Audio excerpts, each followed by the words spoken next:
Hello नमस्कार दोस्तों, स्वागत है आप सभी का आज के करंट अफेयर्स के वीडियो में। और आज हम बढ़िया तरीके से आज के जो भी करंट अफेयर्स हैं उनको कवर करने वाले हैं।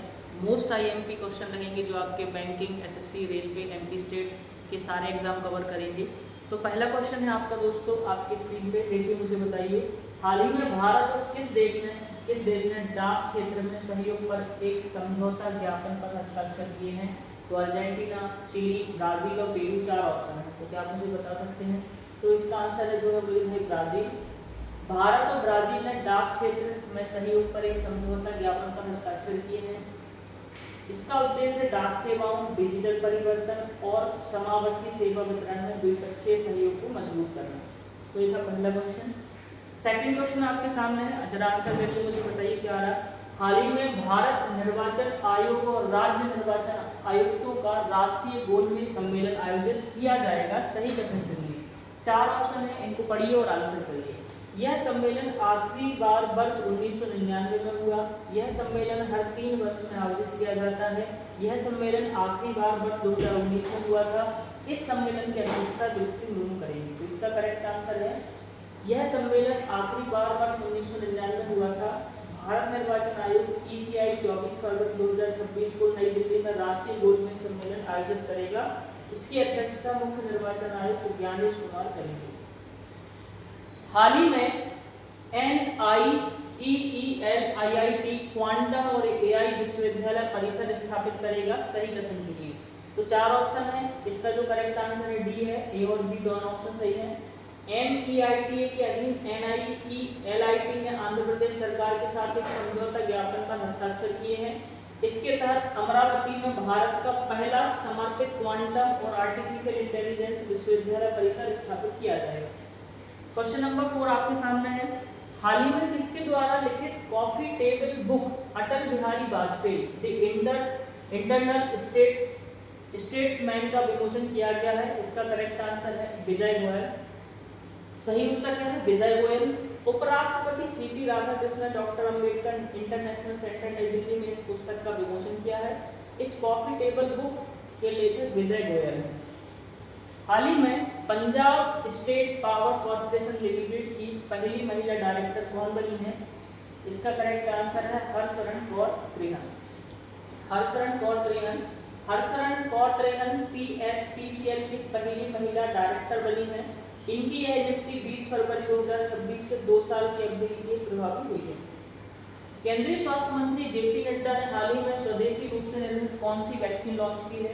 इसका करेक्ट आंसर है टेटनस और एडल्ट डिप्थीरिया TD वैक्सीन जारी की है। तो केंद्रीय स्वास्थ्य मंत्री जेपी नड्डा ने केंद्रीय अनुसंधान संस्थान CRI कसौली में इस स्वदेशी वैक्सीन का लॉन्च किया है। इसे यूनिवर्सल इम्यूनाइजेशन प्रोग्राम के तहत पेश किया गया है। हाल ही में जारी ग्लोबल AI ब्रेन रेस 2026 में भारत ने कौन सा स्थान हासिल किया है? तो इसका करेक्ट आंसर है 6वां। Global AI brain race report 2026 में भारत ने 100 में से 32 अंक के साथ 6वां स्थान हासिल किया है। शीर्ष देश की बात करें तो पहले पे अमेरिका है 82 अंक, चीन 59, सिंगापुर 37 अंक के साथ। ठीक है। हाल ही में राजस्व के मामले में दुनिया की सबसे बड़ी कंपनी कौन सी बनी है? Amazon, Blockbird, Apple, Saudi Aramco. तो करेक्ट आंसर है इसका अमेजन। ब्लूमबर्ग ने 30 फरवरी 2026 की रिपोर्ट के अनुसार अमेजन वार्षिक राजस्व के मामले में वॉलमार्ट को पछाड़कर शीर्ष पर आ गई है। ठीक है, वॉलमार्ट 13 साल से सूची में शीर्ष स्थान पर है। हाल ही में बिहार कैबिनेट ने कहां पर बिहार के सबसे बड़े ग्रीनफील्ड अंतरराष्ट्रीय हवाई अड्डे के निर्माण को मंजूर किया है? तो करेक्ट आंसर है सोनपुर। मुख्यमंत्री नीतीश कुमार की कैबिनेट ने सारण जिले के सोनपुर में बिहार के सबसे बड़े ग्रीनफील्ड अंतरराष्ट्रीय हवाई अड्डे को मंजूरी दी है। यह लगभग 4200 एकड़ में विकसित किया जाएगा और 2030 तक पूरा होने का लक्ष्य है। हाल ही में इंडिया AI इम्पैक्ट समिट 2026 में सबसे कम उम्र के मुख्य वक्ता कौन बने हैं? जिसका करेक्ट आंसर है रणवीर सचदेव। 8 साल के Ranveer Sachdev India AI impact summit 2026 में सबसे कम उम्र के मुख्य वक्ता बने हैं। इनका भाषण प्राचीन भारतीय दर्शन को आधुनिक AI सिस्टम में जोड़ने पर केंद्रित था। आंध्र प्रदेश में कौन सी कंपनी भारत की सबसे बड़ी integrated lithium ion battery giga factory स्थापित करेगा? तो इसका करेक्ट आंसर है बारी एन जीज। ठीक है, मुख्यमंत्री एन चंद्रबाबू नायडू की अध्यक्षता में आंध्र प्रदेश सरकार ने बारी एन जीज के 8,175 करोड़ रुपए के प्रोजेक्ट को मंजूरी दी है। यह भारत की सबसे बड़ी integrated lithium ion battery giga factory होगी जो रामदिल्ली में स्थापित की जाएगी, रायबरेली। ठीक है, रिलायंस ने भारत की संपूर्ण कंप्यूटिंग शक्ति विकसित करने के लिए कितनी राशि के एआई निवेश की घोषणा की है? तो इसका करेक्ट आंसर है 10 ट्रिलियन। ठीक है, मुकेश अंबानी ने अगले 7 वर्षों में आर्टिफिशियल इंटेलिजेंस में 10 ट्रिलियन के निवेश की घोषणा की है। भारत की संपूर्ण कंप्यूटिंग शक्ति का निर्माण करना इसका लक्ष्य है। हाल ही में किन भाषाओं में भारत के संविधान के अद्यतन संस्करणों का विमोचन किया गया है? करेक्ट आंसर है तमिल और गुजराती। ठीक है, तमिल और गुजराती में राधाकृष्णन ने, सीटी राधाकृष्णन उपराष्ट्रपति जी ने, और गुजराती भाषाओं में भारत के संविधान के अद्यतन संस्करणों का विमोचन किया है।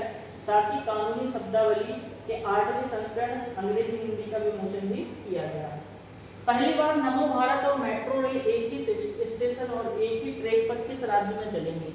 इसका करेक्ट आंसर है उत्तर प्रदेश।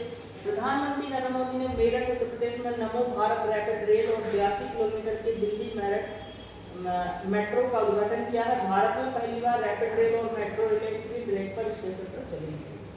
हाल ही में एआई प्रभाव पर नई दिल्ली घोषणा को समर्थन देने के लिए 89 हस्ताक्षरकर्ता देश कौन सा बना है?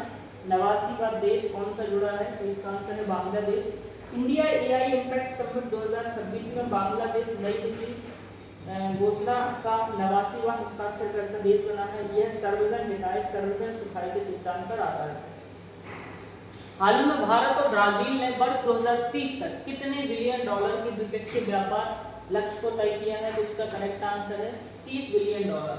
भारत और ब्राजील ने 2030 तक अपने द्विपक्षीय व्यापार लक्ष्य को 20 बिलियन डॉलर से बढ़ाकर 30 कर दिया है।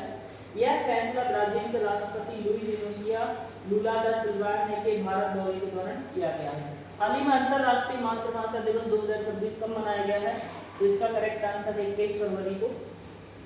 हाल ही में उत्तर प्रदेश के गोरखपुर में अंतरराष्ट्रीय क्रिकेट स्टेडियम के निर्माण के लिए किसके साथ समझौता ज्ञापन पर हस्ताक्षर किए हैं?